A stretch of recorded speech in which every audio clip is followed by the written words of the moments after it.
I often tell people we find out about divorces before they even happen. We find out about pregnancies sometimes before mom and dad.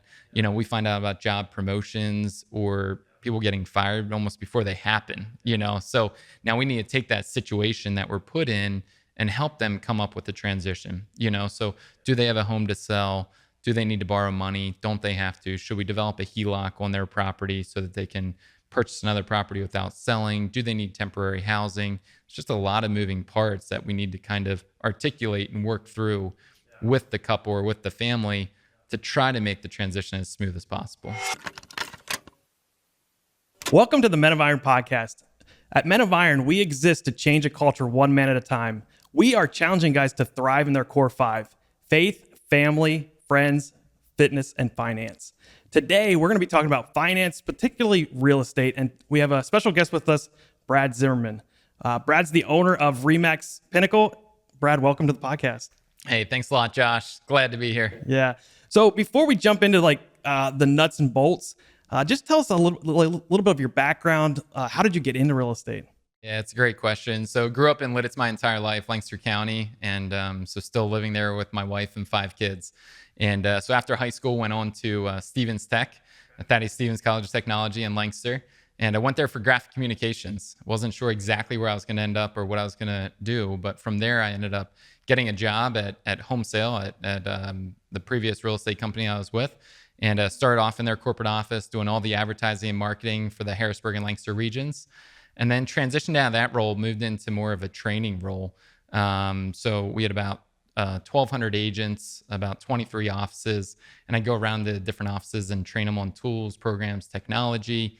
Then the owners were like, why don't you start selling? Like you trained our company, why don't you start selling?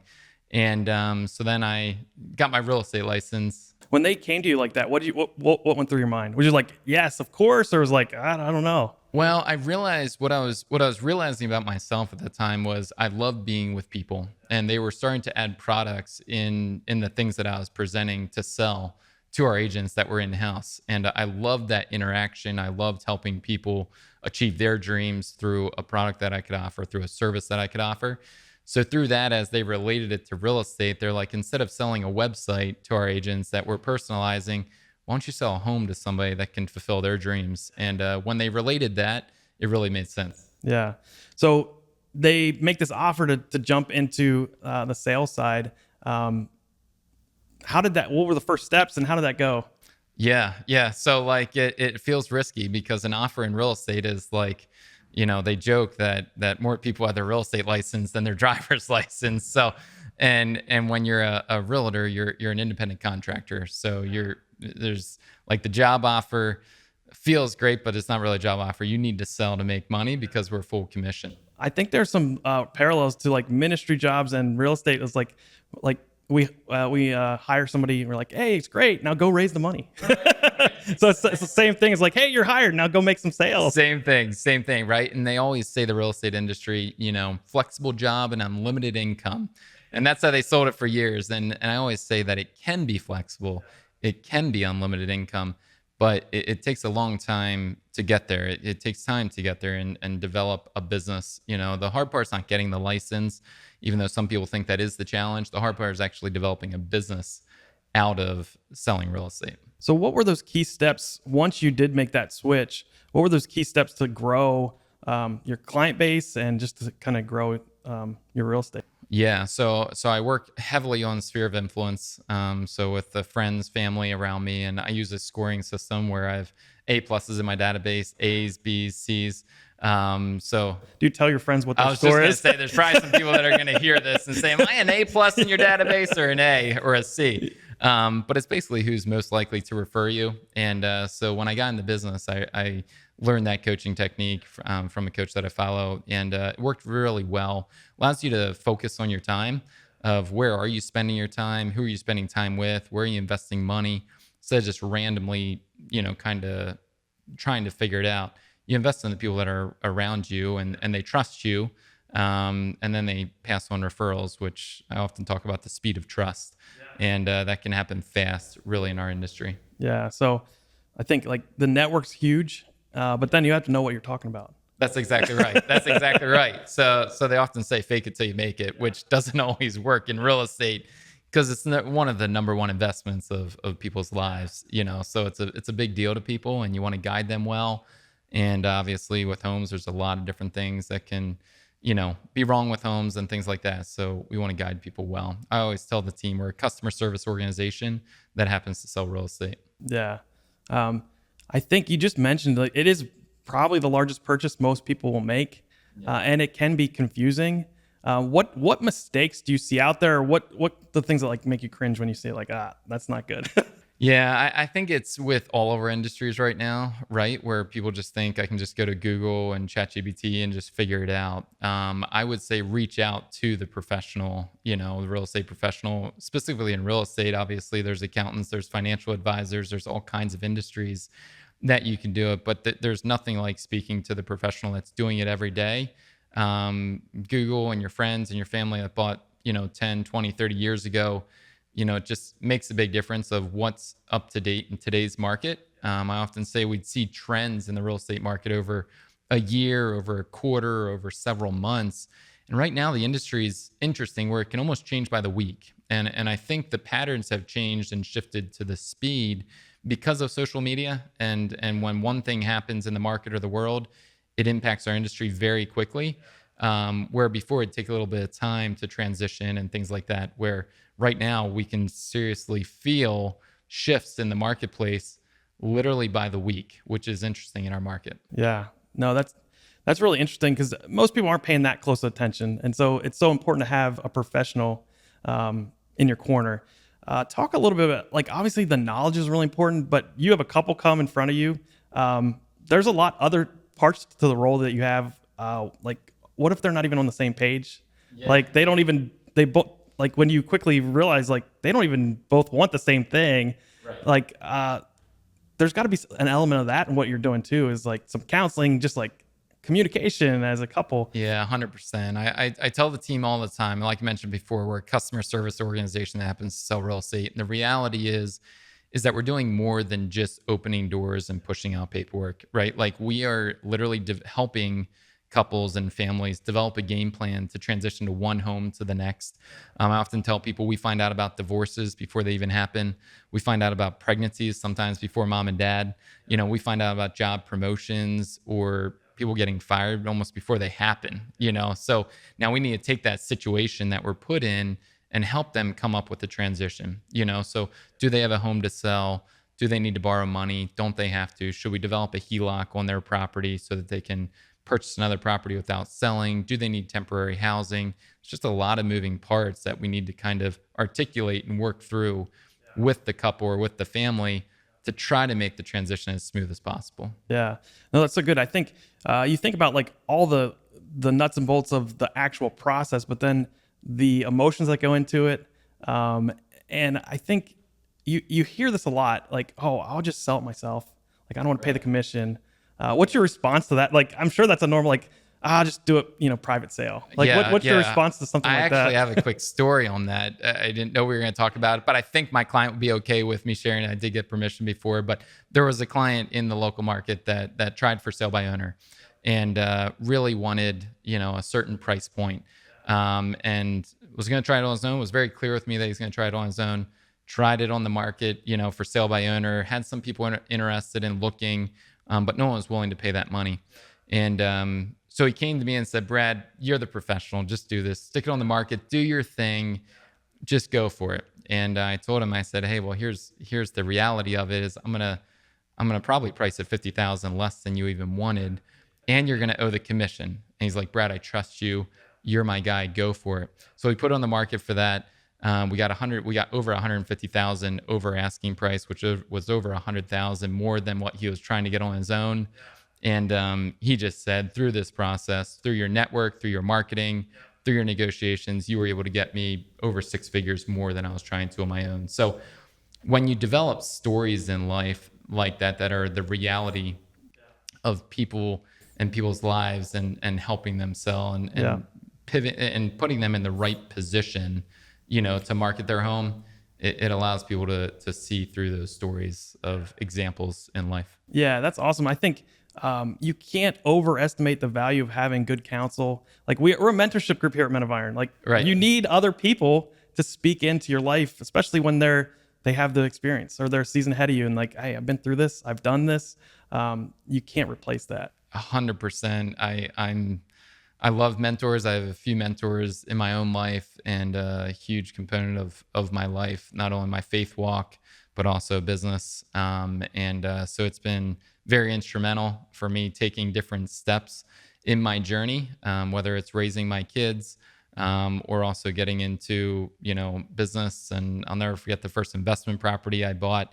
I was running it past one of my mentors, and I remind him of it to this day, where he said, this market, if you think it's a good decision, what scares you? And I said, well, what if it doesn't work? And he backed me and said, if it doesn't work, you come to me and I'll purchase that property from you for what you bought it for. Well, and that just gave me a peace of mind for me to go home to my wife, Kate, and say, hey, I got a backup plan if this doesn't work. And since that day, I never looked back and still have that investment property, which he jokes with me to this day. That's pretty cool. Have you been able to repay that for someone else? Have you thought about that? Like, man, I just think that was such a cool thing for him to step in and like, hey, I see that there's some anxiety here. I'm going to take that risk off the table and just let you run with it. That's pretty cool. Yeah. Trying to do what I do now as far as where I'm at in my business development, obviously helping people buy and sell homes is one thing, but also coaching people within our industry and in other businesses that are trying to start businesses and things like that to try to help mentor them as well. That's cool. What at the end of the day, what would you consider a successful real estate transaction? What does that look like to you? As you really help people navigate this huge purchase in their life that's pretty complicated. What does it look like to do it successfully? Yeah. I would say like a lot of it comes when we get to the end and they go, wow, that seems so smooth. Because every transaction has a hurdle, and people only see like, wow, you just signed the papers and then we got the settlement you signed and wow, you're done. But behind the scenes, there's so much going on. And so when we can really help someone transition through that game plan, you meet with them on day one, they're trying to explain what they want to do. They want to sell, or, hey, mom and dad are moving in from Idaho, or, we got to get them transitioned here. We're trying to time it perfect and all this kind of stuff. When we can pull that game plan together, transition them from one house to the next, and it goes smoothly, a game plan that we maybe wrote out on paper or kind of developed as we were working through the process, and they could actually see how our help was guiding them through it. Yeah. And with the resources and other networks that we have and other business professions that we work with every day, that's the win. When they get to the end of the day and see that home that they love and the family's running through the house, the kids are running through the yard, it just feels really good. That's cool. Last real estate question. I think I like to ask some practical stuff. Like the question everyone's asking is like right now with the interest rate, like how do you navigate the question? Like, should I wait? Should I not wait? You have young couples that just like, they're trying to get into it. Like, I'm sure you navigate this question all the time. Should I wait for the interest rate to come down, or should I buy now? Yeah. It's a great question. And I always say, I don't think anybody regretted buying real estate 5 years ago or 10 years ago. And so the best time is now, which feels such like a real estate realtor answer, right? But the reality is the market shifts with other changing parts of the equation, right? So like if interest rates adjust, when they adjust, if they come down, right? Everything's a guessing game. If they would adjust and come down over the next, few months or whenever they're talking about them coming down, I think we are going to see more activity. Right now in our local market here in Lancaster County, Pennsylvania, South Central Pennsylvania, we live in a very healthy market yet. I talk to people all over the country and all over the world actually that are in real estate, and they are seeing a lot of slumps in the marketplace, a lot of price adjustments. We are seeing some of that here in our local market, but the reality is it's typically because sellers have an overinflated price that they're trying to put on the market, which is basically almost unrealistic. And buyers are seeing through that. Buyers are coached right now that they're not necessarily seeing the opportunity to, I'll come in and under asking price, because over the past several years, we've been coached, well, if you love the home, you got to come in over asking Yeah. price, no Yeah. inspections, no contingencies. So when a seller overinflates their own home with pricing, it's going to sit on the market. You're going to have the natural stair-stepping approach of price adjustments. And then you have the natural thought of what's the issue? Why didn't it sell? Why did no one else like this home? And maybe it was just price at the end of the day. Maybe there was no other reason. So if the interest rates drop, I do see that more buyers are going to come into the marketplace. We don't necessarily need more buyers in the marketplace. We need inventory. But I think we're going to get to the price point where once we're going to get to the interest rates. As they adjust, we're going to have everyone that refinanced or bought in the past 5 years locked in their 2.75% interest rate, that will get to a point where they can actually make that jump, because that's where we're seeing the challenge right now. Everyone locked in low interest rates. To make that move up buy right now, they're going to spend a few $100,000 more, be financing at 6.75 or 7%, and that monthly payment is just astronomical compared to what they're used to. So as they adjust, I think we will see more inventory come on the market, but we are also going to see more buyers that have been holding off over the past 5 years that couldn't buy. Yeah. No, that's good. I think it's kind of like investing. You can't time it. You can't time the market. That's exactly right. Yeah. And I think that's why it's so important to have somebody that does it full-time, professional, that is monitoring what's going on. Yeah. With negotiations nowadays, it's so hard. There's so much to play with it, as far as how many offers are there on the table, or is there no offers? How much time was on the market? Do we have to go high on escrow? Do we need to make up a price escalation? Do we need to make up an appraisal gap? There's all different ways that we can kind of try to come in competitive to find what's really important to the seller as well, to try to create that win for the buyers. I think that's one of the really interesting parts of your job is like you're just a problem solver. Yeah. Like you got two parties that and you got to find a way for them to come together. Right. Right. Yeah. Which I'm sure is challenging, but also pretty rewarding when you can kind of get an agreement that benefits everybody. Absolutely. Yeah. I tell realtors all the time in our market, we have to work together, all the time, because if we're not working together, we're not solving our clients' problems. And so it is great to have good relationships within the industry to be able to pull some great deals together for people. Yeah. Well, I want to change gears a little bit and talk about entrepreneurism. I know you're an ideas guy, and that's just how the Lord created you. I'd love for you just to speak a little bit about the young guys out there that have that entrepreneurial drive, just have a ton of ideas, and maybe some of the things that you've learned along the way, and just some advice you could give them. Yeah, I would never be fearful of reaching out. I know that's how I learned a lot, is I didn't have fear of tapping someone on the shoulder and saying, hey, can we grab coffee?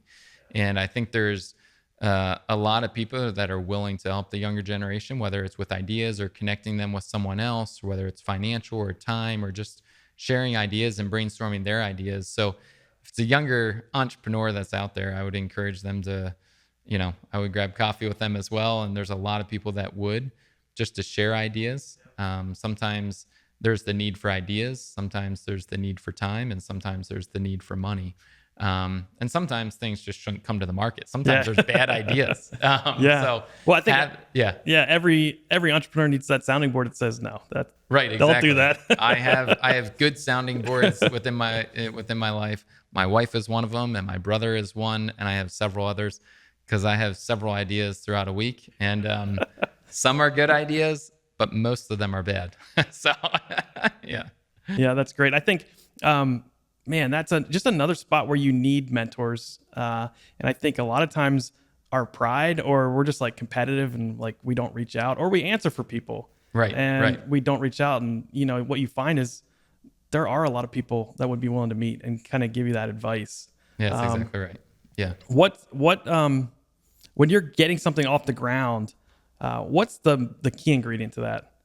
Yeah, I would say have the right team. Okay. Right. Have the right team in place. My wife and I own an ice cream shop, also have a golf simulator company, and a couple other things that are going, but it's implementing with the right team and then empowering them, from underneath. And so, yeah, for our ice cream shop, for example, we have an amazing team, with the ice cream shop and have a manager on staff as well. And, I think if you create a good culture, people are wanting to be a part of something great. And, I would say develop the right team. How do you know when to bring someone else in? On like you got this idea, you're going, like you're going to drive it for a little bit. Like for you, how do you make those decisions on like when you start building the team around it? Is it like as soon as possible? Right. Kind of when do you release it? You know, or you just like drive it the whole time? Well, I always think about working in my niche. So I'd encourage anybody to work in their niche. When we work in our niche, we don't mind waking up each day and working, right? So like I love what I do, and I have for the past several years. So I don't dread Monday mornings, which isn't a bad thing. Sometimes it can be bad if you drive too hard, the whole work-life balance. But I think when I get to a point of doing something in the process that I just know that I am not great at, it's time to delegate to somebody else, Yeah, right? And that's I good. recognize this in real estate. I'll call it my 30 for 30, right? So there's a lot of things in life that you can just do in 30 seconds. Well, I'll just do it real quick. I'll get it done in 30 seconds. But I realized if I took 30 minutes to train someone to do it, I wouldn't have to touch it for 30 days. Yeah. So in real estate, I recognized that. And what happened was everyone working with me and around me was better served. The title companies I was working with was better served. The mortgage companies I was working with was better served. My clients were better served because the response time of getting things done and established, of paperwork and all that kind of stuff, could happen faster while I'm out meeting with people, which I love to do, and guiding people and directing people and coaching people, which is what I love. They could be implementing the paperwork stuff. And I knew if I could train them, I wouldn't have to touch it for 30 days, which then I was working more in my niche, because I don't love the paperwork. Yeah. No, that's great advice. I think as a young entrepreneur, knowing yourself is really important. Like you got to know yourself really well. That's exactly right. Yeah. Because you can't make those decisions if you're not self-aware. Right. Yep. That's exactly right. Yeah. So how do you create that self-awareness? Is it like people in your life? Like when you bring a new team member in, do you put them through assessments? Yeah. That's a great question. So self-awareness over time, talking with people obviously helps. As you do more business or take on different roles, you discover about yourself. Like I think about when I was doing advertising and marketing, I realized I didn't love the fact that I'd come in every day and just sit in front of a computer. I realized that I had to be out with people. I had to be walking around and being more social. So which led me into that training role. So I think as we develop, we kind of pull the top 20% over the things that we love and enjoy, that we kind of lean into, and then realize what else could be delegated. How do you assess, or how do you grow in self-awareness? Yeah, if a new agent comes on board, we're working through some processes right now within our company to take people through some questions that would basically almost create a disc profile of them. And then there's a lot of different trainers out there in the real estate industry. So we're utilizing some of the AI stuff to actually interview our agents, to take them through some self-discovery of a disc analysis, and then kind of placing them with some trainers and techniques from some trainers that would actually align with their personality and their characteristics, and then creating a business plan for them. So we're trying to do that to try to help agents streamline, what do I do each day, and maybe I'm not 100% this trainer, 100% this coach, but what if we combine some of them and create a custom, unique business plan just for you on daily tasks of what to do? So that's one way that we're implementing technology to actually lean into, helping our agents. Yeah. One more question with entrepreneurism. You got a lot of stuff going on. So we talked about self-awareness, but how do you determine where you put your time? You have 5 things going on. Like what is your process for allocating time? Yeah, that's a great question, right? So trying to plan the day before, of what's going on the next day. I think I work heavily with my team and my assistant on the scheduling and being very strict on my schedule with my calendar, but it is always trying to prioritize the calendar as far as who needs to get in this week, who needs to get in today, and who can be pushed back, a couple weeks from now. So yeah, prioritizing and checking out the calendar, and yeah. Well, hey, Brad, thanks for joining us on our podcast. I'd give you a chance just to anything you'd like to mention in the close here. Yeah, I would just say, again, I think it aligns with where Men of Iron stands, is the mentorship. I've had so many people, and I know it sounds cliche because we're here at Men of Iron, but there's so many people that have spoken in my life over the years, like I said, through business and through faith. And, my wife and I adopted a child. So through our adoption journey and losing a child through that, there's been so many people that will be there to pick you up when you are down. And those relationships build in the good times. So when the bad times come, you're ready for it. And so I would say mentorship is one of the biggest things that I would lean on. Awesome. Thanks, Brad. Absolutely. Thank you. Thank you for joining us at the Men of Iron podcast. We hope you enjoyed this conversation on finance. At Men of Iron, we exist to change a culture one man at a time. We are a Christian nonprofit that relies on the generosity of our investors. If you'd like to be one of those investors, visit our website at menofiron.org and click the donate button. Thanks. Thanks for listening to the Men of Iron podcast. Be sure to like, subscribe, and share. At Men of Iron, we exist to change a culture one man at a time, and we'd love to have you partner with us. So go to menofiron.org to see how you can get involved, or donate at menofiron.org/donate.